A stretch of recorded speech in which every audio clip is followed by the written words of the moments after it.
교통사고 예방을 위하여 지속적으로 노력한 결과 6천 명이 넘던 교통사고 사망자가 최근 4천 명대로 감소하였습니다. 그러나 우리나라의 인구 10만 명당 보행 중 사망자 수는 아직도 OECD 평균의 3배나 됩니다. 교통사고의 유형을 세밀하게 분석한 결과 대부분의 사고는 보행자 통행이 많은 장소에서 집중적으로 발생하는 것으로 나타났습니다. 안전속도 5030은 보행자 통행이 많은 장소에서 주로 발생하는 교통사고와 사망사고를 줄이기 위해 추진하고 있는 정책입니다. 교통사고 사망자 수가 현저히 적은 대부분의 OECD 선진국들은 도시분의 제한 속도가 30에서 50km라는 것을 알 수 있습니다. 60km에서 50km로 제한 속도를 낮춘 후 사고 감소 효과를 연구한 결과 사망사고의 비율이 덴마크는 24%, 호주는 12%, 헝가리는 18.2% 줄어들었습니다.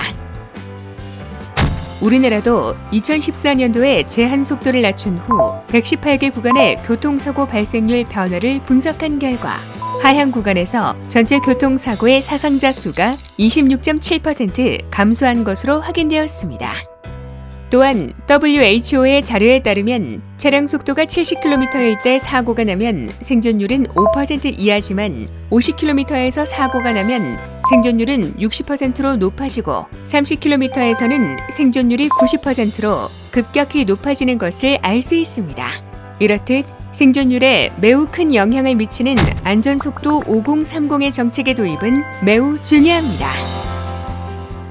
전국 면적의 약 5.2%에 해당하는 도시부에서 총 교통사고의 81.7%가 집중 발생하는데 안전속도 5030은 주민들이 집중적으로 거주하여 보행자가 많은 도시부 도로의 기본 속도를 50으로 설정하고 소통이 필요한 지역은 70, 안전이 더욱 강조되는 지역은 30으로 제한 속도를 설정하는 정책입니다.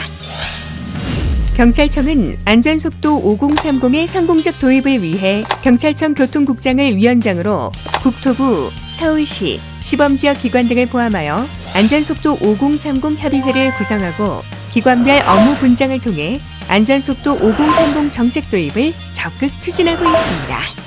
협의회는 선진국의 사례를 거울 삼아 우리나라 실정에 맞는 도로별 제한속도 설정 기준에 대한 연구를 진행하고 있습니다.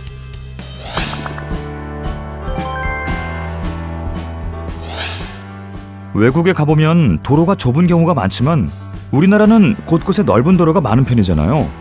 그렇게 넓은 도로에서 과연 제한 속도를 50으로 떨어뜨리는 게 가능할까요? 네, 맞습니다. 외국은 4차로가 많은데 우리나라는 6차로 이상의 도로가 많아서 우리나라 실정에 맞는 도로별 제한속도 설정 기준이 필요합니다. 따라서 현재 이러한 설정 기준 마련을 위한 연구가 진행되고 있습니다. 지금도 막히는 데는 항상 막히는데 속도까지 낮추면 정체가 정말 심해지지 않을까요?